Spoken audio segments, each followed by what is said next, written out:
MP study YouTube channel पर आपका स्वागत है। मैं दीपक कुमार। जैसा कि आप जानते हैं पीएनएसटी के रिजल्ट आने के बाद मैंने अपने पिछले वीडियो में काफ़ी सारा एक्सप्लेनेशन करने के बाद रैंक को लेकर के और कट ऑफ को लेकर के जानकारी दिया था, लेकिन काफ़ी सारे स्टूडेंट्स को चीज़ें समझ में नहीं आई। तो आज इस पर्टिकुलर वीडियो में मैं डीएचएस को लेकर के, मतलब डीएमई और डीएचएस अगर दोनों की काउंसलिंग अगर इस पर्टिकुलर रिजल्ट से होती है तो मैक्सिमम कौन कौन से रैंक तक के आपकी संभावना है सिलेक्शन होने की, सारी चीज़ें मैं आपको समझाने वाला हूं। अगर आप इस चैनल पर नए तो चैनल को सब्सक्राइब कर लीजिए, बेल आइकन को प्रेस कर लीजिए। मैंने कल की वीडियो में डीएमई को लेकर के पूरा का पूरा एनालिसिस करा दिया है, इसलिए यहाँ पर मैं सीधे सीधे रैंक के ऊपर बात करूंगा। बहुत सारे लोग केवल मार्क्स के आधार पर बता रहे, मार्क्स को लेकर के मैं आपको बता दूं एक एक नंबर पर लगभग 100 150 स्टूडेंट बैठे हुए हैं, इसलिए मार्क्स वाला जो कट ऑफ होगा या किसी नंबर के आधार पर कट ऑफ बताना इतना आसान नहीं होगा। इसीलिए मैं आप लोगों से रिक्वेस्ट कर रहा हूं कि रैंक के आधार, आपके पास आपका रिजल्ट है, आपके पास आपकी मार्कशीट है, तो उस रैंक के आधार पर आप देखिए कि आप इस रेंज में आते हैं कि नहीं। और जो चीज़ मैं आपको आपके सामने रख रहा हूँ वो पूरी तरह से सीट के बेस पर एक एनालिसिस है, और जो रिजर्वेशन जो हमको मिलता है, हर एक कैटेगरी का जो रिजर्वेशन मिलता है उस रिजर्वेशन बेस पर हमको एनालिसिस करना बहुत ज़रूरी है। केवल हमको भावनात्मक रूप से इतने नंबर तक हो जाएगा सिलेक्शन या उतने नंबर तक हो जाएगा सिलेक्शन, इसमें अपने को नहीं पढ़ना है। जो क्लियर कट इन्फॉर्मेशन है उस पर अपने को फोकस करना है, ताकि अगर मान लीजिए आपका सिलेक्शन नहीं होने की संभावना दिख रही है तो आप अपनी प्रिपरेशन जीरो लेवल से स्टार्ट कर सके। किसी के कहने में काउंसलिंग का वेट करते हुए अपना वैल्यूएबल 1.5 से 2 महीने समय खराब करने से बढ़िया है कि आप इस चीज को समझ लीजिए, और आपका सिलेक्शन अगर मान लीजिए नहीं होने की संभावना है, आप अपनी प्रिपरेशन में जुड़ जाइए। तो चलिए स्टार्ट करते हैं। अगर ये देखिए, सबसे पहली चीज मैं आपको बता दूं, यहाँ पर जो कॉलम है वो किस टाइप से है। ये सीट का कॉलम है। यहाँ पर 100% जो श्योर सिलेक्शन है उसका मैं रैंक बताऊंगा। यहाँ पर संभावना बताऊंगा कि इस पर्टिकुलर कैटेगरी में कितनी रैंक तक की संभावना है डीएमई की। फिर बात करेंगे डीएचएस की कि डीएचएस में कितनी सीट है। अगर डीएमई की काउंसलिंग और डीएचएस की काउंसलिंग हो गई तो फिर उसके बाद श्योर सिलेक्शन का जो रैंक होगा कैटेगरी वाइज वो कितना होगा, और प्रोबेबिलिटी या संभावना कितनी रैंक तक जा सकती है और उसके पीछे का कारण क्या है। इस वीडियो को लास्ट तक जरूर देखिए। इस वीडियो को देखने के बाद आपके मन में किसी भी प्रकार का डाउट नहीं रहेगा, ये मेरा कमिटमेंट है, इसलिए वीडियो को लास्ट तक जरूर देखिए। सबसे पहली चीज, अगर डीएमई की काउंसलिंग में यूआर का कोई स्टूडेंट है, यूआर में मैं फिलहाल जनरल कैटेगरी की बात करूं, हालांकि यूआर की सीट को सभी कैटेगरी के स्टूडेंट काट रहे हैं, तो यूआर में फिलहाल मैं प्योर जनरल कैटेगरी के स्टूडेंट की बात कर रहा हूं कि अगर आपकी 219 की अगर रैंक है, याद रखिए अगर आपकी 219 की रैंक है तो आपका श्योर सिलेक्शन है। क्योंकि आपके पास तो एक ही रैंक होगी।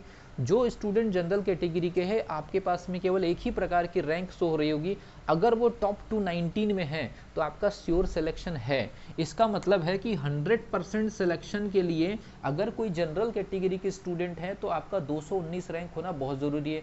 तो क्या सर 219 के बाद अगर रैंक अगर हमारी नहीं है तो क्या हमारा सिलेक्शन नहीं होगा, हम जनरल कैटेगरी से? तो संभावना आपको बता दे रहा हूँ। हो सकता है कि अगर आपकी रैंक अगर 230 से लेकर के 235 के आसपास है, 230 से लेकर 235 के आसपास भी अगर है, आप यूआर में हैं और आपकी कैटेगरी जनरल कैटेगरी है और आपकी रैंक 230 से 235 या 240 के आसपास भी है, तो आपके सिलेक्शन होने की संभावना है डीएमई में। क्या कारण है इसके पीछे?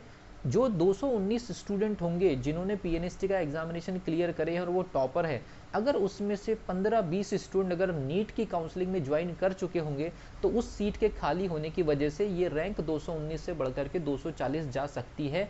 ये जनरल कैटेगरी के स्टूडेंट का मैं आपको कट ऑफ बता दे रहा हूँ डीएमई का रैंक के आधार पर। देन उसके बाद अगर फिर बात करते हैं कि अगर मान लीजिए कि ये 230 स्टूडेंट का सिलेक्शन हो गया यूआर से, 230 स्टूडेंट का सिलेक्शन अगर आपका यूआर से हो गया, 152 सीट आपकी रहेगी फिर से यूआर में, किसके लिए? डीएचएस के लिए। तो 230 और लगभग 150 अगर आप इनको जोड़ेंगे तो ये लगभग 380 390 के आसपास, मतलब श्योर सिलेक्शन मैं आपको बता दे रहा हूँ, श्योर सिलेक्शन 230 और 152 को अगर आप जोड़ेंगे तो ये हो जाएगा आपका लगभग 382 या 380 के आसपास। तो जो स्टूडेंट यूआर में है या यूआर के अंदर जनरल कैटेगरी में बात कर रहा हूँ, जनरल कैटेगरी के स्टूडेंट, जनरल कैटेगरी के जो स्टूडेंट है अगर उनकी रैंक 380 के आसपास बन रही है, 380 के आसपास बन रही है, आपके पास एक ही रैंक है, 380 के आसपास बन रही है, तो आपका डीएचएस अगर काउंसलिंग में ऐड हो गई तो आपका श्योर सिलेक्शन हो जाएगा। तो क्या इतने में फिर इसमें भी कोई स्टूडेंट वगैरह जा सकते हैं? तो मैं आपको बता रहा हूँ इसमें ज़्यादा वेरिएशन नहीं होगा, क्योंकि जो जिनको नीट में जाना होगा वो ऑलरेडी जा चुके होंगे, तो यहाँ ज़्यादा वेरिएशन नहीं आएगा। इसलिए 380 से लेकर के 385 की जो रैंक है यूआर में प्योर जनरल कैटेगरी के स्टूडेंट्स के लिए डीएचएस आते तक आपका सिलेक्शन हो जाएगा इतनी रैंक में। अगर इसमें 2-4 रैंक अगर इधर उधर हो गई तो वो कितने स्टूडेंट नीट में सेलेक्ट होकर के सीट छोड़े इस फैक्टर पर डिपेंड करेगा। नेक्स्ट चलते हैं ओबीसी का। सेम, अब यहाँ ओबीसी का थोड़ा सा गेम अलग है, सारी कैटेगरीज का अलग है। क्यों? क्योंकि यूआर में सीट काटती है सभी कैटेगरीज जा करके। तो देखिए, अब ओबीसी में अगर मान लीजिए आपका 219 रैंक है, अगर ओबीसी में आपका 219 रैंक है तो ये तो आपका श्योर सिलेक्शन है। अब अपनी कैटेगरी रैंक देख लीजिए, अगर ओबीसी में आपकी 219 की अगर मान लीजिए रैंक है तो श्योर सिलेक्शन है। मैं कैटेगरी की बात कर रहा हूँ, मैं यूआर रैंक की बात नहीं कर रहा हूँ। फिर क्या, जिनका ओबीसी में 219 के आसपास अगर मान लीजिए रैंक नहीं है, उससे ज़्यादा है, तो क्या सिलेक्शन नहीं होगा? डीएमई में होगा। क्यों? क्योंकि यहाँ से बहुत ओबीसी की बहुत सारी स्टूडेंट यूआर में जाकर के सीट काट रही है। मैं बार बार बोल रहा हूँ, ओबीसी की बहुत सारी जो स्टूडेंट है वो यूआर में जाके सीट काट रही है और उनकी संख्या 80 से ज़्यादा के आसपास है। तो वो 219 और वो 80, मतलब प्रोबेबिलिटी डीएमई में, प्रोबेबिलिटी संभावना डीएमई में ओबीसी के जो स्टूडेंट हैं उनके लिए लगभग 300 प्लस के आसपास है। 315 भी हो सकता है, 315 लगभग। जिन स्टूडेंट का ओबीसी कैटेगरी रैंक 315 के आसपास है, समझ जाइए कि आपका डीएमई में फाइनल राउंड तक सिलेक्शन हो जाना है।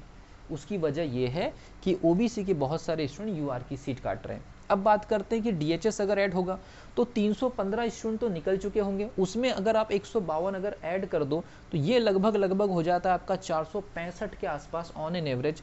465 के आसपास ऑन एन एवरेज स्टूडेंट जो होंगे, अगर डीएचएस की काउंसलिंग हो गई तो जिस स्टूडेंट की ओबीसी में 465 के आसपास रैंक है उसका श्योर सिलेक्शन है। ठीक है भाई, उसका श्योर सिलेक्शन। यहाँ पर प्रोबेबिलिटी यूआर की लगभग खत्म हो जाएगी 380 के बाद डीएचएस में, और जो ओबीसी के स्टूडेंट है उसकी प्रोबेबिलिटी अब देखिए अच्छे समझ जाइए, 315 तक की रैंक में डीएमई में हो जाएगा। ओबीसी में 150 सीट श्योर, 150 सीट आपकी कहाँ की है? 150 सीट आपकी किस चीज़ की है? 150 सीट आपकी यूआर की है। तो वो अगर ऐड होती है, सॉरी कैटेगरी की 152 सीट को अगर हम ओबीसी की ऐड करते हैं किसमें? 315 में, वो 465 तक जाएगा। और यहाँ पर 152 सीट जो यूआर की दिख रही है, वहाँ से लगभग 50 स्टूडेंट भी अगर काटते हैं सीट, तो ये लगभग पहुँच चले जाएगा आपका लगभग, ये मान के चलिए 515 के आसपास। तो याद रखिए, जिन स्टूडेंट का ओबीसी में 515 के आसपास रैंक है, जिन स्टूडेंट का ओबीसी में 515, 520 के आसपास भी रैंक है, अगर डीएचएस ने अपनी काउंसलिंग को ऐड कर लिया तो ऐसे भी स्टूडेंट का सिलेक्शन होगा। ये आप देख लीजिएगा, इस वीडियो को जरूर सेव करके रख लीजिएगा और ये पूरा डेटा आपको याद रखने की ज़रूरत है। फिर बात करते हैं एससी कैटेगरी। तो जिनका कैटेगरी रैंक 129 है वो तो श्योर सिलेक्शन है। कैटेगरी रैंक अगर आपकी 129 है तो श्योर सिलेक्शन है। और लगभग 25 से 30 स्टूडेंट ऐसे हैं जो यूआर में जाकर के सीट काट रहे हैं। तो अगर उन 30 स्टूडेंट को हम यहाँ जोड़ देते हैं तो डीएमई की संभावना बात करो, ये कॉलम आपका यहाँ तक का डीएमई का है, उसके बाद डीएचएस का है। तो 129 में और अगर 30 स्टूडेंट अगर हम जोड़ देते हैं तो लगभग जिन एससी कैटेगरी में आपकी कैटेगरी रैंक अगर 160 के आसपास है तो डीएमई आपका श्योर है। अब 160 स्टूडेंट चले गए, याद रखिए 160 स्टूडेंट आपके चले गए। अब उसमें 95 सीट अगर ऐड हो जाती है, अगर उसमें 95 सीट अगर ऐड हो जाती है तो ये हो जाता है लगभग 255। इसका मतलब ये हुआ कि जिन स्टूडेंट का कैटेगरी रैंक एससी कैटेगरी में 255 के आसपास है उनका डीएचएस भी लगभग श्योर है। डीएचएस में अगर काउंसलिंग हुई तो उनका 255 में डीएचएस भी श्योर है। फिर 5 से 10 स्टूडेंट वो डीएचएस की यूआर की सीट भी काटेंगे, तो 10 से 15 और अगर हम ऐड कर दें तो जिन स्टूडेंट का 270 के आसपास कैटेगरी रैंक है एससी कैटेगरी में, याद रखिए ये एक, ये दूसरा, ये तीसरा, जो जनरल कैटेगरी के जो स्टूडेंट है डीएचएस के आखिरी राउंड तक मैं बता रहा हूँ 380, ओबीसी के जो कैंडिडेट है 515, ये 5-10 रैंक इधर उधर हो सकती है। एससी कैटेगरी के लास्ट राउंड तक डीएचएस का काउंसलिंग अगर ऐड हुआ तो 270, 5-10 रैंक के लिए मैं पहले फ्लेक्सिबिलिटी दे रहा हूँ। देन उसके बाद बात करते हैं एसटी कैटेगरी। 162 रैंक में आपका श्योर सिलेक्शन है डीएमई में। उसमें से और 17-18 स्टूडेंट हम टॉपर में ऐड कर देते, यूआर की सीट जो काट लेंगी, तो जगह खाली करने की वजह से ये पहुंच जाएगा आपका 180 तक, क्योंकि डीएमई की यूआर की सीट भी कुछ एसटी कैटेगरी के स्टूडेंट काट रही है टॉपर बन करके, तो उनको फायदा यहाँ मिलेगा 180। तो जिन स्टूडेंट का 180 रैंक के आसपास एसटी कैटेगरी में, उनका डीएमई लगभग श्योर है, ठीक है भी, लगभग श्योर है, मैंने आपको पहले भी बता दिया। अब मतलब 162 में तो श्योर है, 180 में लगभग आपका काम हो जाएगा। अब बात करते हैं डीएचएस के ऐड होने पर 180 स्टूडेंट तो निकल गए आपके कैटेगरी से, 114 और ऐड हो जाएंगे प्योर सीट आपकी जो एसटी कैटेगरी के, तो 180 और 114 ये हो जाएगा 294। और उसमें और फिर क्योंकि यहाँ की ये जो स्टूडेंट होंगी वो फिर कुछ यूआर में जाके सीट काटेंगे, तो 10-15 रैंक का और फायदा मिलेगा। तो ये मान करके चलिए कि 180 और 114 294, और उसमें आप लगभग 25-26 सीट अगर ऐड कर दें, या लगभग ये मान करके चलिए तो 200 ऑन एन एवरेज 294, तो ये 295 इसको आप ले लीजिए, और ये ले लीजिए 310 के आसपास, क्योंकि यहाँ की जो स्टूडेंट यूआर की सीट काटेंगे उसकी वजह से फिर बेनिफिट मिलेगा 10-15 सीट का। तो जो स्टूडेंट एसटी कैटेगरी के है वो अपना फाइनल रैंक 310 के अगर आसपास है, ये श्योर सिलेक्शन बता रहा हूँ, फाइनल एकदम आखिरी, मतलब श्योरिटी के बाद जो संभावना में भी श्योरिटीज है, लगभग एकदम बाउंड्री कॉर्नर बता रहा हूँ, जिसमें केवल 2 से 4 या 5 रैंक का फर्क पड़ेगा, वो भी कितनी सीट इस कैटेगरी वालों ने कितनी सीट जाकर के काटे यूआर में, और कितनी स्टूडेंट ने टॉपर होने के बावजूद भी अपनी नीट वगैरह के सिलेक्शन की वजह से सीट छोड़े। देन ईडब्ल्यूएस का 81 अगर आपका है, तो 81 में तो आपका श्योर सिलेक्शन है ही, लेकिन ईडब्ल्यूएस की ज़्यादातर स्टूडेंट यूआर की सीट भी काट रही है। अगर मान लीजिए वहाँ पर 40 सीट भी काट ली, तो जो स्टूडेंट का ईडब्ल्यूएस का रैंक 120-125 के आसपास है, 120-125 के आसपास है, उनके डीएमई में सिलेक्शन होने के पूरे चांसेस हैं। याद रखिए ईडब्ल्यूएस की कैटेगरी रैंक अगर 120-125 के आसपास है, तो डीएमई के लास्ट राउंड में आपके सिलेक्शन होने के चांसेस हैं। ये 120 स्टूडेंट अगर चले गए तो फिर 57 नए स्टूडेंट आ जाएंगे डीएचएस के लिए, क्योंकि डीएचएस में 57 सीट है। तो 120 और 57 इसको अगर हम ऐड करते हैं तो ये आपका 177 होता है। और ये जो 57 सीट की जो ईडब्ल्यूएस की कैंडिडेट होंगी, इनमें से बहुत सारी स्टूडेंट टॉपर होंगी। यहाँ यूआर 152 में मान लीजिए 15 से 17 सीट है, तो 120 और 57, 120 और 57, 177, लगभग 175 रैंक की, जिन स्टूडेंट का 175 रैंक ईडब्ल्यूएस के आसपास आ रहा है, उनका डीएचएस बिल्कुल श्योर है। और उसमें मैं 15 सीट ऐड कर दे रहा हूँ, तो जिन स्टूडेंट का 190 रैंक है, और ये याद रखिए ये 1, 2, 3, 4 और ये 5, ये जो मैंने 5 राउंड बनाए हैं लास्ट के, ये अंतिम डीएचएस की काउंसलिंग होते तक कैटेगरी वाइज मैंने रैंक बता दिया है। इसमें ज़्यादा से ज़्यादा 5 से 10 रैंक का या तो इंक्रीमेंट या डिक्रीमेंट हो सकता है, रैंक का, मार्क्स का नहीं। मैं आपको बता रहा हूँ केवल दशमलव में नंबरों का अंतर आएगा।